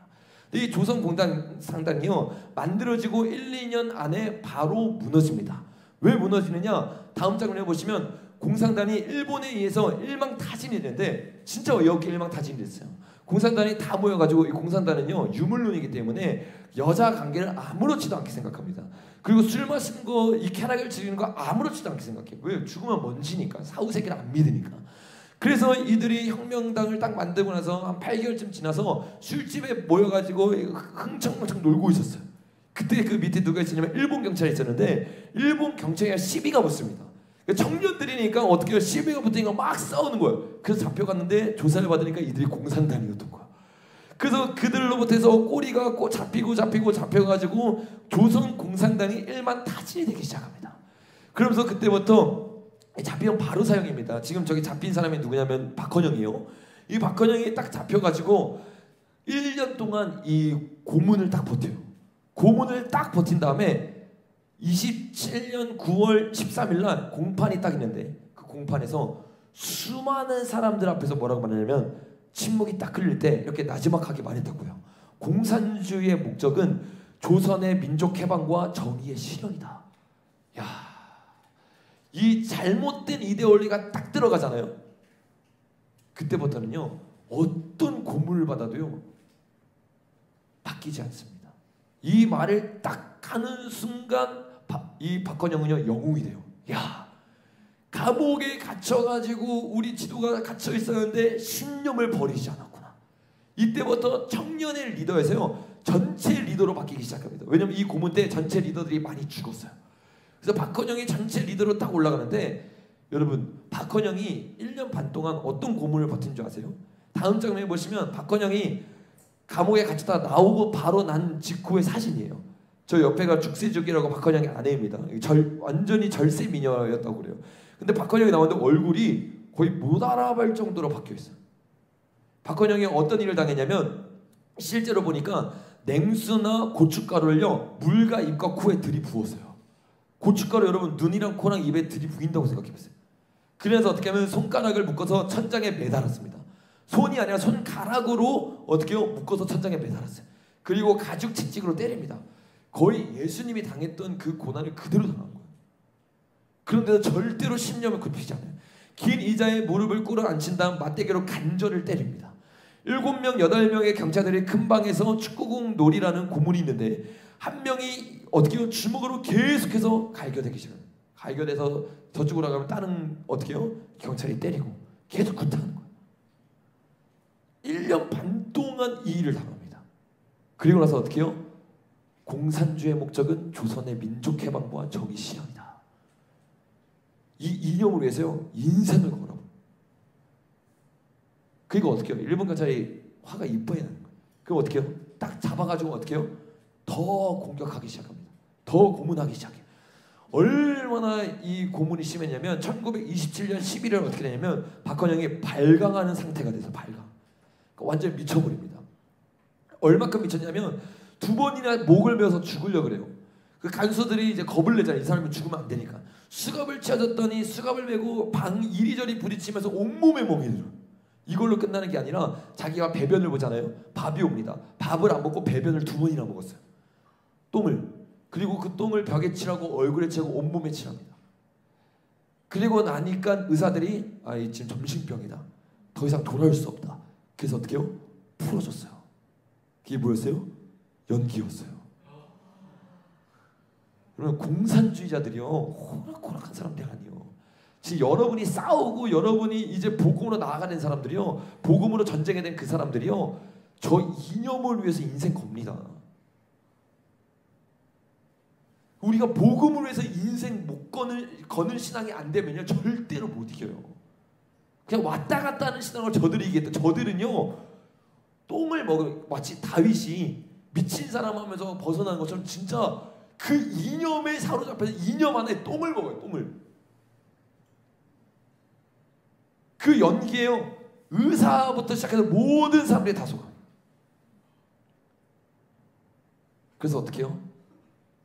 그 심신미약으로 풀려나요. 풀려나가지고 이 주세족이라는 사람이 여자 그 아내라고 했잖아요. 주세족이랑 풀려나자마자 임신을 합니다. 근데 그때 당시에 풍속이 뭐냐면, 임신을 하면 어떻게 하냐면 여자 이 부모님 댁에 가가지고 이 아이를 낳는 풍속이 있었어요.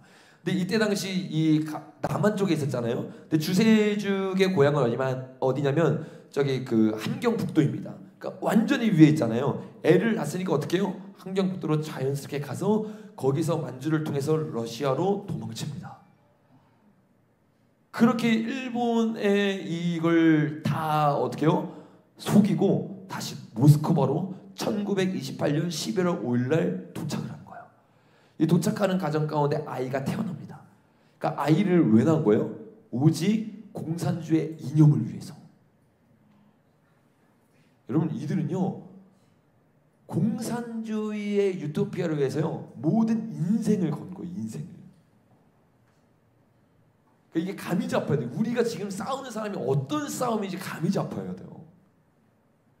여러분이 이 말씀이 있는데 이 말씀이 막 나한테 안 다가온다, 절대 못 이깁니다.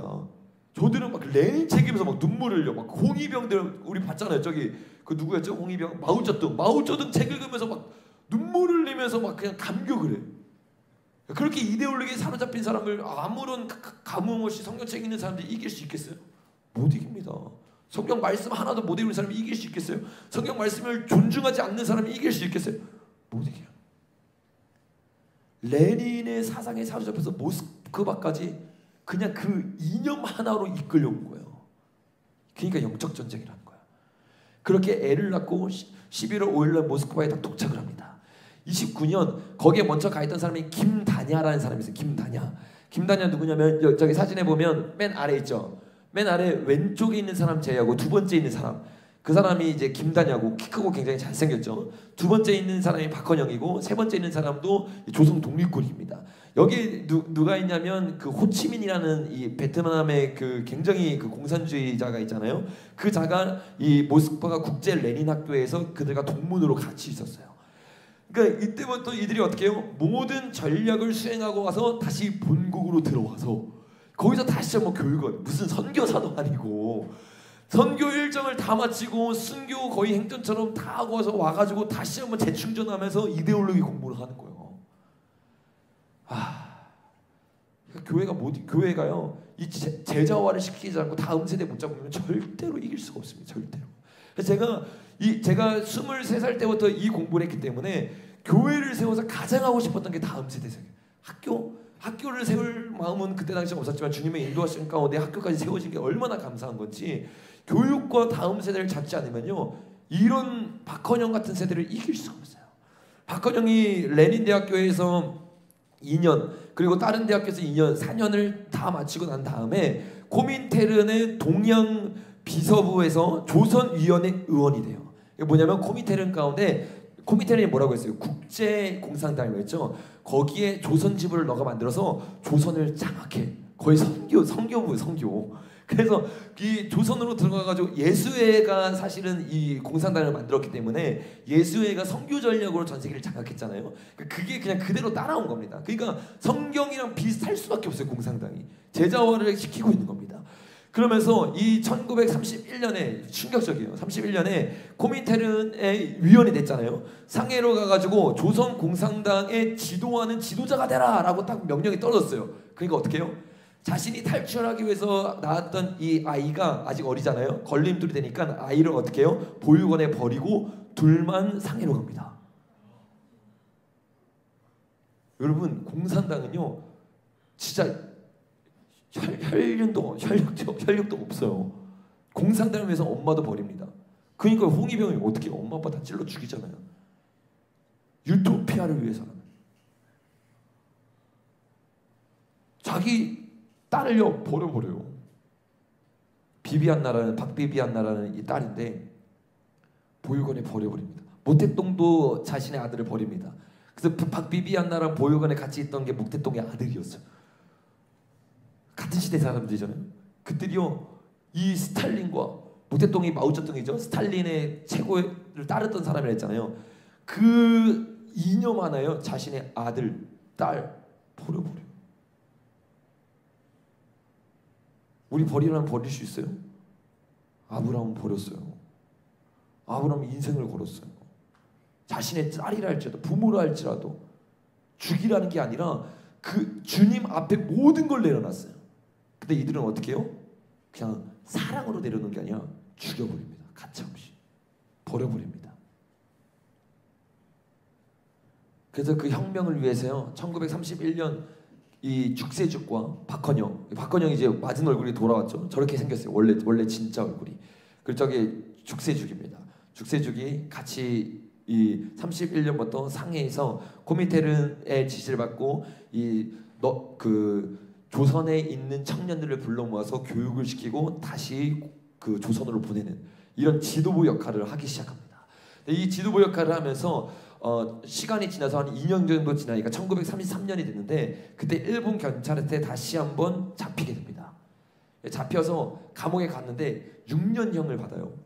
기가 막히게 6년 동안 소망이 없으니까 죽세죽이 누구랑 결혼을 하냐면 이 박헌영의 제일 친했던 친구와 결혼을 합니다. 그게 김다냐예요. 김다냐가 아까 레닌 학교로 이끌어졌다고 했잖아요. 여러분 이 공산주의자들은요 그냥 이 남자 여자에 대한 그런 개념이 없어요. 왜냐하면 유물론이고 이 성적 개념을 없애버렸기 때문에 엄청 난잡합니다. 그 프랑스 여러분 가장 먼저 이 공산당의 이론이 들어갔잖아요. 지금 프랑스 가면요 중고등부 아이들한테 그냥 콘돔은 그냥 나눠주는 건 너무 당연한 거고 그냥 여사친 남사친인데 그냥 남의 성관계 갖는 거는 아무런 문제가 되지 않습니다. 왜? 이 성적 가치관이 다 무너져 내려버리는 거예요. 그 얼마나 난잡한지 몰라요. 그러니까 이 공산당을 따르고 있는 우리나라 좌파들이 넘어질 때 다 어떻게 미투를 통해서 미투를 딱 이렇게 해서 자기가 잡고 싶은 사람 잡으려고 했더니 오히려 자기 편이 다 쓸려나갔어. 왜? 너무 난잡하니까. 이런 사상을 가지고 있으니까 그런 삶을 살 수밖에 없는 거야. 그러니까 김다냐가 저 사람인데 아까 사진 제대로 안 보였죠. 되게 잘생겼죠. 잘생기고 키도 엄청 큽니다. 주세죽이 엄청 지금 저건 나이가 많이 든 사진인데 엄청 절세 미녀였대요. 그래서 둘이 눈이 딱 맞아서 둘이 결혼을 합니다. 근데 결혼을 했는데 4년이 지나서 스탈린이요 이 전국에 있는 사람들을 숙청할 때가 있어요. 그때 김다냐가요 일본 간첩이라는 누명을 써가지고 숙청을 당하고 그 숙청을 할 때 그 아내였던 주세죽은 카자흐스탄으로 추방을 당합니다. 여러분 공산당의 끝은요 안 좋아요. 청년 때 이 사람들이 김다냐 여러분 청년 때요 이 자신의 조국이라고 생각하는 러시아에서 인생을 걸었어요. 마오쩌둥 홍위병들 생각해 보세요. 인생을 걸었어요. 그랬더니 어떻게 해요? 야 남아 전책해가지고 다 보내버리잖아요. 그리고 올라온 사람 다 죽여버린다. 홍위병 버려버립니다. 이들도 어떻게 해요? 토사구팽 당하는 거예요. 37년에 스탈린의 숙청인에서 그 두 명이 다 날아가기 시작하고 6년 뒤에 드디어 박헌영이 다시 나옵니다. 이 박헌영이 나와가지고 이 스탈린의 지시를 받아가지고 그때부터 다시 한번 조선에 들어가가지고 조선을 점령하기 위해 나가요. 이 산전수전 공주전 다 겪고도 여전히 러시아를 위해서 인생을 걸겠다는 거예요. 이승만이 뭐라고 말하는지 이승만이 박헌영이랑 같은 시대 사람이잖아요. 박헌영 보면서 박헌영만큼 불쌍한 사람을 보지 못했다. 이게 이승만 대통령이 말한 거예요. 수많은 그 머리 좋았던 사람들이요 다 공산당에 넘어갔을 때 1917년 러시아 혁명이 딱 터지고 일주일 만에 그게 잘못된 걸 깨달은 사람이 우리나라에 딱 한 명 있어요. 그게 이승만이었어요. 이승만은요 시간이 지나서 한 게 아니라요 이승만이 적은 글을 보면요 1917년 러시아 혁명이 터지자마자 일주일 만에 글을 적습니다. 이 러시아 혁명을 통해서 수많은 사람들이 죽게 될 것이다. 이거를 이승만 대통령이 일주일 만에 깨달아. 그러니까 이승만 대통령이 자기가 보니까 박헌영의 삶이 보이는 거야. 이거 사형받다가 토사구팽 당하는 거예요. 그러니까 박헌영만큼 불쌍한 삶이 없다라고 말해요. 공산주의 이론, 여러분 여기 끝에 창세기 3장에 있다 했잖아요. 이 창세기 3장에 나오는 사단의 전략이 이 요한복음에 나오잖아요. 뭐라고 말해요? 양을 살리기 위하여 목자는 근데 어떻게 해요? 그들은 도둑질하기 위해서, 멸망시키기 위해서 와요. 다 사용하고 나서요 멸망시키는 겁니다. 죽여버리는 겁니다. 우리는 이 공산당에게 속고 있는 수많은 영혼들을 살려야 될 줄로 믿습니다. 시간이 흘려서 석방하고 나서 몇 년이 흘렸어요. 1946년 6월에 스탈린이 김일성과 박헌영을 제가 초반부에 말한 것처럼 다시 오라고 합니다.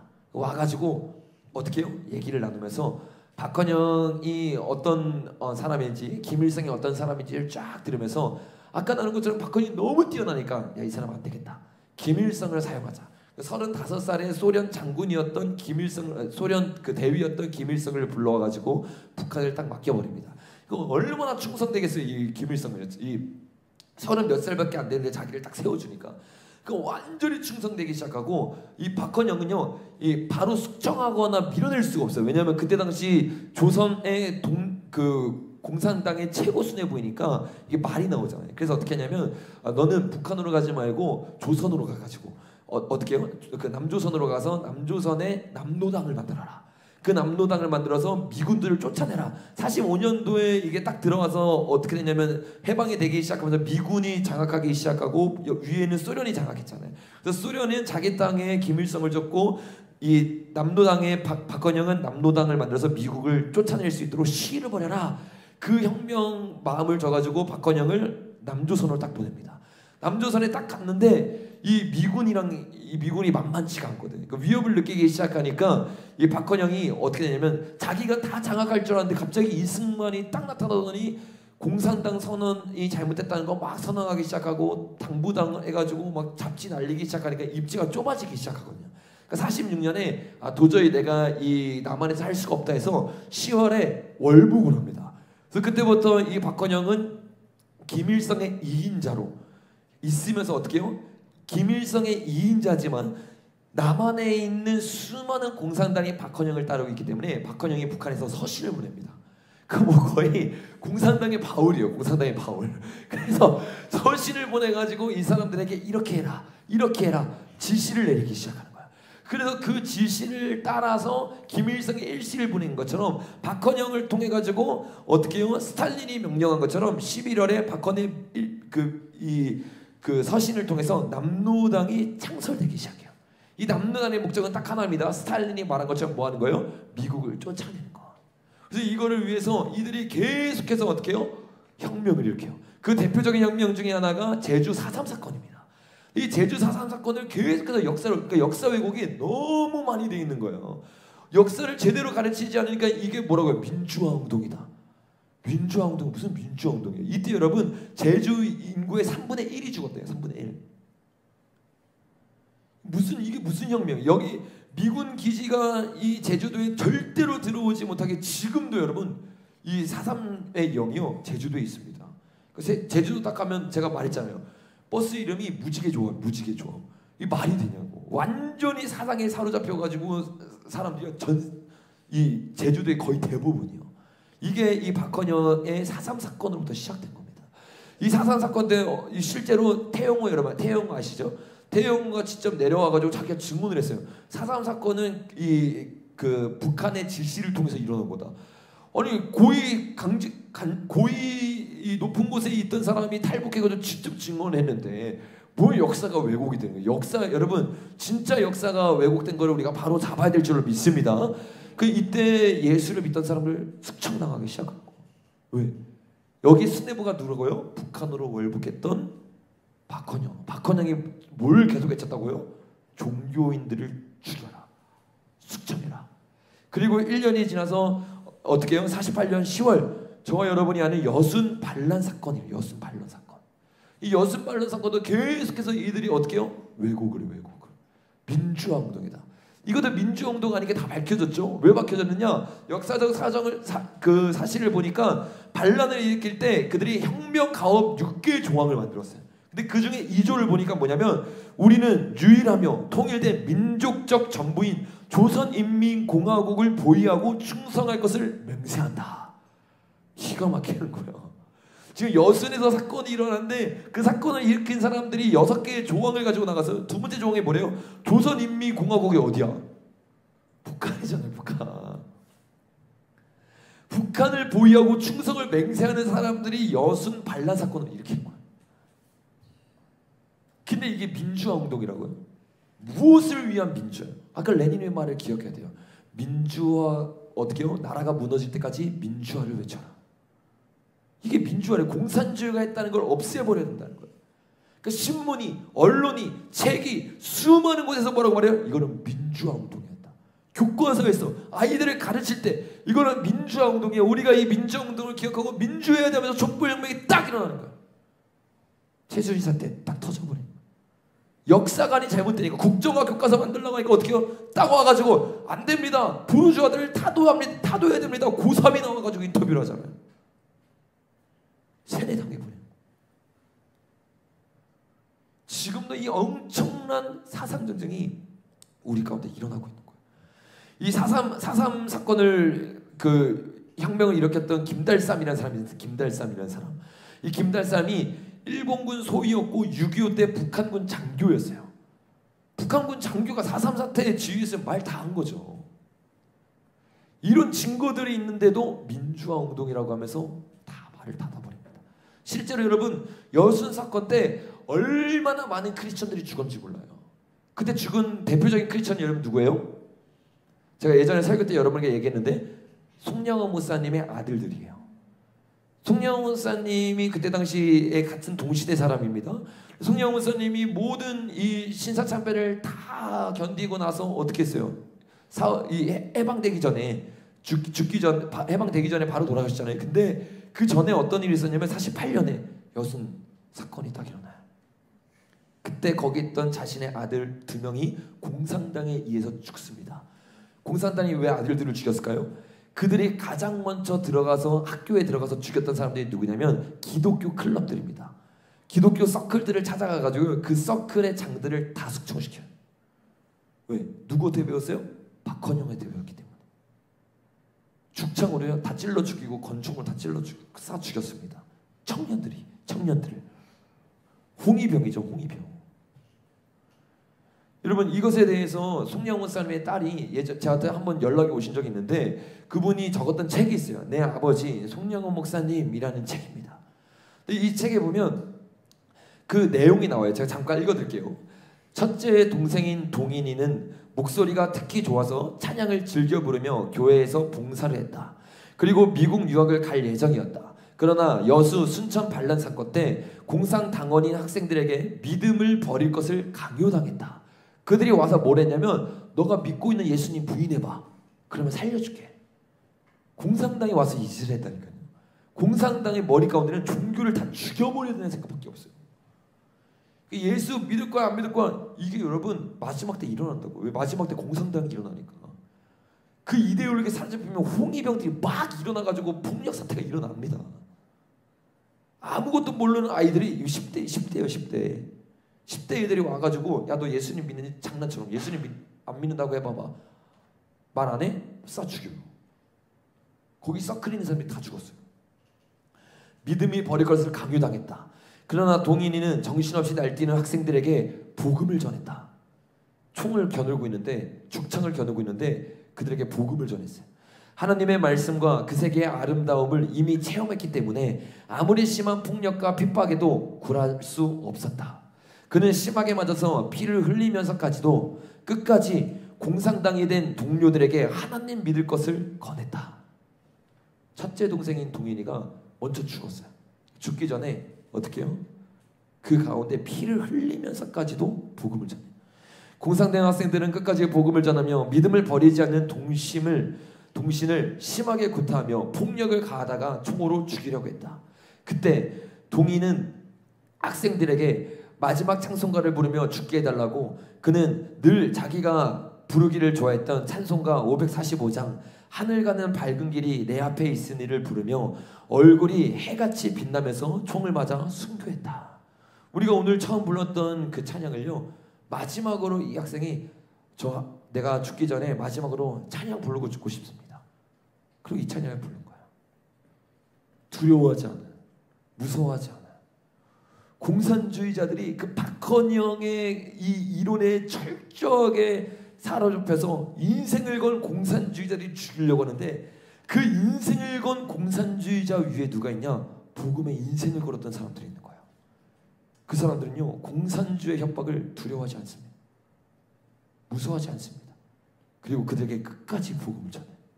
10대가 여러분과 같은 나이가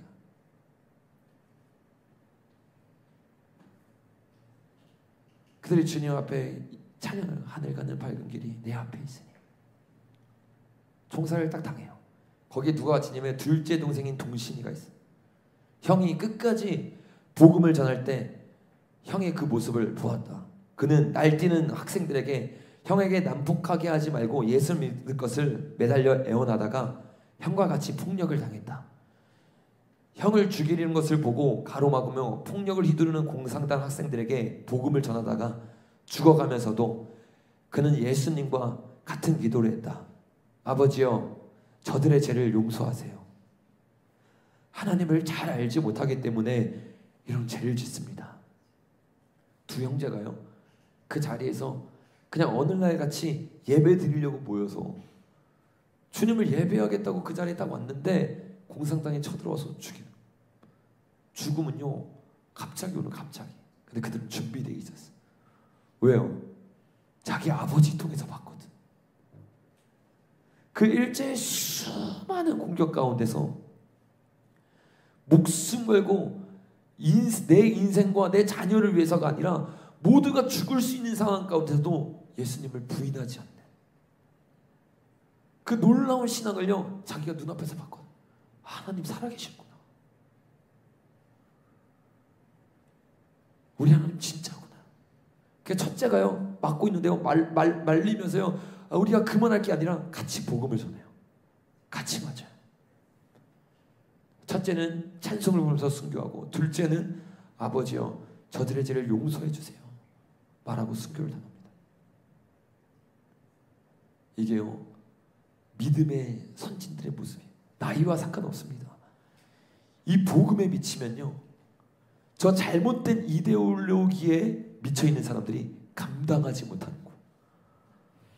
자기들이 와서 협박하고 자기들이 와서 짓밟으면 짓밟힐 줄 알았는데 못 짓밟는 거예요.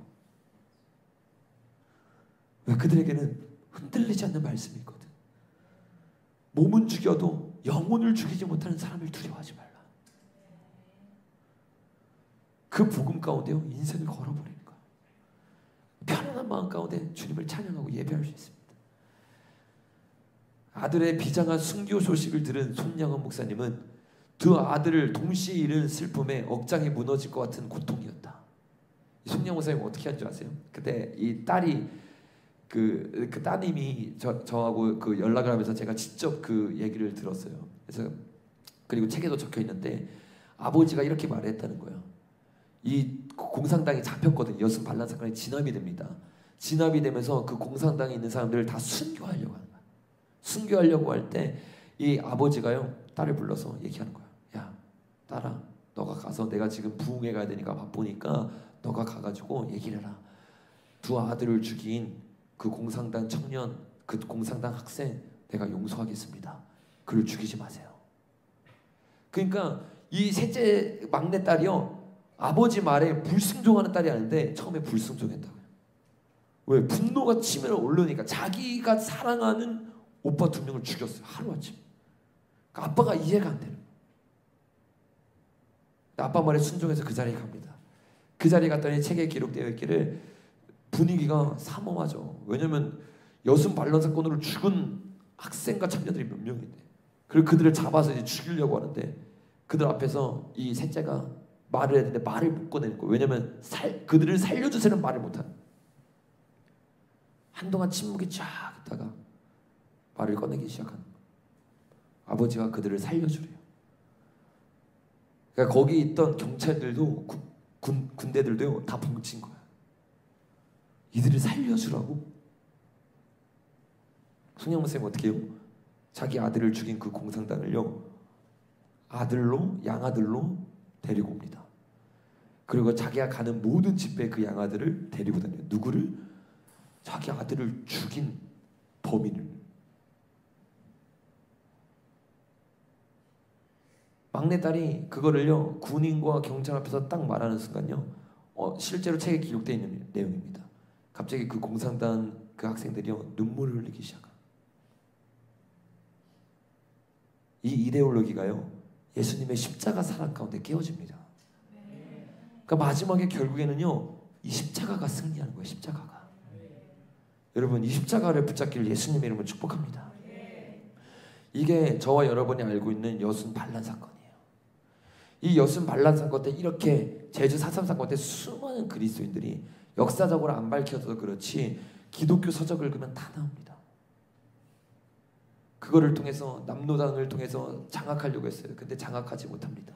그리고 여러분, 맨 마지막 PPT 한번 띄워주십시오. 56년 7월 19일에 박헌영은요, 위기를 느낀 김일성에게 숙청을 당합니다. 왜? 박헌영이 너무 뛰어나거든. 스탈린이 손을 딱 떼기 시작하면 자기 자리가 뺏길 거라고 생각하는 거야. 56년이면 56세입니다. 56년 동안 평생을 공산당을 위해서, 유토피아를 위해서, 북한 같은 나라를 만들어 보겠다고 전심을 다해서 달려왔어요. 그때 그 끝이 뭐예요? 죽음이에요. 어떻게 죽은 줄 아세요? 김일성이 셰퍼드 아시 엄청 큰 개를 키우고 있어요. 그 개를 며칠 동안 굶겨놓고 방 안에 박헌영이랑 같이 집어넣습니다. 개한테 물려 뜯겨서 죽었어요. 박헌영이. 대한민국 공산주의자의 대부입니다. 이게 공산주의의 결말이에요. 공산주의는 우리를 살리는 게 아닙니다. 우리에게 유토피아를 주는 게 아닙니다. 복음에 사로잡혀 있는 사람은요, 그 유토피아에 넘어가지 않아요. 근데 이거를 모르는 사람은요, 여전히 지금도 수많은 사람들이 속고 있어요. 동성애자들, 그들이 어떻게 해요? 자기 편을 들어주니까 아무것도 모르고 따라가는. 누구랑 똑같아요? 코미테론이 돈을 내준다니까, 야, 이 돈을 내주는 이 소련당 우리를 도와주는 편이면 따라가다가 딱 그 편이에요. 제일 불쌍한 사람들이 지금 기어 축제에 나가고 있는 동성애자들이 홍위병으로 이용당하는 거예요. 다 죽습니다. 동성애자들뿐만 아니에요. 지금 그런 교육을 받고 있는 수많은 학생들 다 그렇게 교육받습니다. 여러분, 그들에게 복음을 전해줘야 되는 게 저와 여러분일 줄 믿습니다. 우리는 기억해야 돼요. 이 전쟁을 어떻게 싸워야 되는지. 실제적으로 삶에 나아가서 이 공산당의 실체를 다 알리고 싸워야 됩니다. 그러나 결국엔 마지막에 뭔지 아세요? 십자가로 승리하는 겁니다. 이 마지막 때 마찬가지예요. 적그리스도가 우리 앞에 딱 왔을 때 누구만 승리할 수 있냐면, 두 증인이 어떻게 승리하는 줄 아세요? 소돔과 고모라와 같은 그곳에서, 예수님이 십자가를 지신 그곳에서 예수님과 똑같이 십자가의 길을 걷기 시작합니다. 이게 두 증인이 승리하는 방법이에요. 적그리스도는요, 두 증인이 죽는 순간 우리가 이겼다 하잖아요. 이기는 게 아니에요. 이 송양원 목사님의 영성이 오늘 저와 여러분에게 회복돼야 될 줄로 믿습니다.